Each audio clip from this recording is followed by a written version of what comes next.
अस्सलाम वालेकुम रहमतुल्लाहि व बरकातुहू। इत्तेहाद न्यूज़ में आप सभी का खैर मकदम है। बिहार चुनाव में नीतीश की जीत क्या कहती है, जी हाँ, आज इस मौजू पर बात करते हैं। तमाम एग्जिट पोल का अंदाजा एक तरह से गलत ही कहा जा सकता है, क्योंकि जितनी सीटें अब हासिल हुई हैं इतनी सीटें तो एग्जिट पोल ने भी नहीं बताई थी। क्योंकि नीतीश कुमार, जिसे पलटू राम और मौकापरस्त के नाम से जाना जाता है, इस बार बम्पर जीत को हासिल किया गया। सवालात तो बहुत हैं, क्योंकि एक तरफ आरजेडी कांग्रेस और दूसरी तरफ भाजपा जेडीयू, किस तरह मुकाबला बताया जा रहा था। तीसरे फ्रंट के तौर पर जनस्वराज पार्टी और एमआईएम की भी बात कही जा रही थी।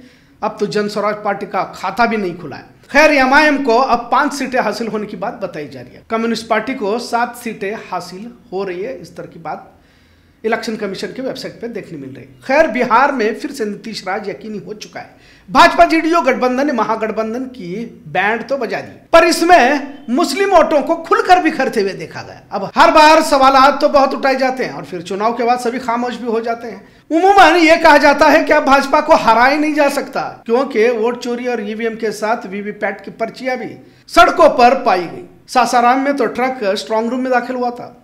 जो भी हो, लेकिन भाजपा की जीत के बाद सवालात उठाए तो जाते हैं, इसके कोई मायने भी नहीं रहते।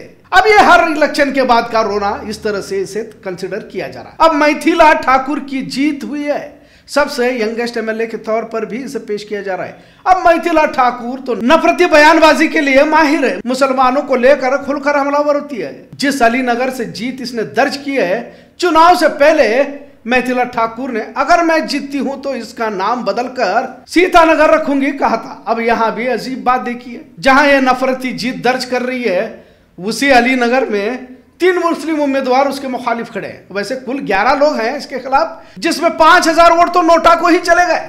खैर, इस तरह के कई हलके हैं जहां पर भाजपा और जेडीयू को आसानी से जीत हासिल हो चुकी है। भाजपा के जीतने के बाद कुछ लोग इसलिए भी खुश है क्योंकि कांग्रेस हार गई। अब इनकी सोच का महज अंदाजा ही लगाया जा सकता है। और उससे भी अजीब बात कि भाजपा की जीत पर कुछ मुसलमानों को भी खुश होते हुए देखा जा रहा है। अब कुछ सियासी पार्टियां अजीब नैरेटिव चलाने में लगी हुई हैं। भाजपा जीत जाए कोई परवाह नहीं, पर कांग्रेस या महागठबंधन को जीतने नहीं देना चाहिए। सोशल मीडिया पर कुछ लोग लालटेन को गिराकर मजे भी ले रहे हैं। खैर, अब इस तरह की मानसिकता को क्या कहा जा सकता है। अब वोट चोरी ईवीएम की कहानियों पर मातम करके कुछ फायदा तो नहीं है। जमीनी हकीकत कुछ और होने के बावजूद भी इस तरह जीत दर्ज करना यकीनन शक के दायरे में तो है, पर इस शक का या फिर अगर मगर का कुछ फायदा होने वाला नहीं है, क्योंकि सियासत में जो जीता वही सिकंदर होता है। अब इतनी बड़ी जीत क्यों हुई पर सियासी गलियारों में तबसरा किया जा रहा है, इसे समझने की कोशिश करते हैं। सियासी माहिरीन तो 5 वजह बता रहे हैं, जिसमें पहली बिहार के खवातीनों के खाते में 10,000 रुपए पहुंचाना, मतलब बिहार की महिलाओं का वोटिंग भारी तादाद में इसकी वजह से रहा, जिसका फायदा जेडीयू को हुआ। 2020 में जेडीयू ने 43 सीटों पर जीत दर्ज की थी और अब तो दुगने नंबर हासिल कर चुकी है। 20 साल से मुस्तकिल जीतने वाले नीतीश बाबू की पकड़ बिहार पर बहुत ही मजबूत है, यही इससे साबित होता है। दूसरा, नीतीश कुमार ने खवातीनों के लिए 35% रिजर्वेशन, पुलिस फोर्स में इसका भी असर रहा। तो शराबबंदी से खवातीनों को घरेलू झगड़ों के मामले में निजात हासिल हुई की बात भी सामने आ रही है। शराब की वजह से कई घर उजड़े हैं, जिसे बचाया की बात खवातीनों को करते हुए देखने को मिला, जिसका फायदा भी जेडीयू को हुआ कहा जा रहा है। तीसरा, तेजस्वी की आरजेडी को यादव मुसलमानों की पार्टी की हिमायती बताया गया, जिससे भाजपा का वोट यानी हिंदुत्व वोट अपनी जगह पर रहा। पिछले चुनाव में 75 सीटों पर जीत हासिल करने वाली आरजेडी अब महज 35 सीटों पर सिमट गई है, तो कांग्रेस महज 5 सीटों पर पहुंची है। सीपीएम पिछले चुनाव में 12 पर थी, अब 7 पर आई हुई है। इन तमाम के दरमियान दिल्ली धमाकों के बाद जो मुसलमानों के खिलाफ एक माहौल सोशल मीडिया के जरिए से बनाया गया, जिससे दूसरे मरहले का चुनाव भी मुतासिर हुआ कहने वाले भी सियासी माहिरीन देखे जा रहे हैं। मुल्क की सियासत को लेकर अब लोगों को उतना जोश भी नहीं रहा, मतलब जो दिलचस्पी रहा करती थी वो नहीं रही, क्योंकि हर जगह पर भाजपा जीतने वाली है का पहले से ही कयास लगाया जा रहा है। कुछ लोग तो अब खुले मंचों से ये भी कह रहे हैं कि ईवीएम है तब तक भाजपा को हराया नहीं जा सकता, पर उत्तर भारत में तो जीत दर्ज कर रही है, तो दक्षिण भारत में गैर भाजपाइयों की जीत क्या कहती है। क्या भारत की सियासत भी 2 हिस्सों में तकसीम होती जा रही है, क्योंकि भाजपा लाख कोशिशों के बावजूद दक्षिण भारत में अपना मुकाम नहीं बना पा रही। अब इसकी क्या वजह हो सकती है, यह भी एक तहकीकी पहलू है। सासाराम में स्ट्रांग रूम में ट्रक दाखिल होने पर हंगामा किया गया। आरजेडी के कारकुनान ने तो स्ट्रांग रूम के सामने ही धरना दिया। बहरहाल सीसीटीवी रिपेयर की कहानी सुनाई गई, पर ट्रक में टीन के बक्से किस लिए थे का सवाल अब भी बाकी है। इसी तरह वीवीपैट की पर्चियां सड़कों पर हासिल होने पर कुछ सरकारी अफसरों को सस्पेंड भी किया जा चुका है, पर सस्पेंड करने से क्या मामला खत्म हो गया?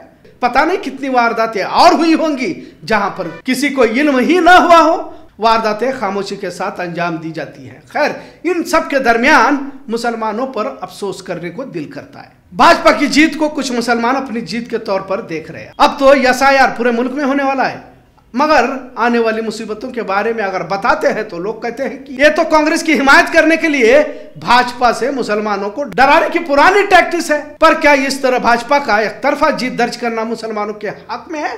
मान भी लिया जाए कि कांग्रेस पूरी तरह से हार ही गई या तो कांग्रेस पार्टी खत्म ही हो गई, तो भाजपा से मोहब्बत का इजहार और खुशी का मुजाहरा करना क्या मुसलमानों के हक में कम से कम अच्छा है?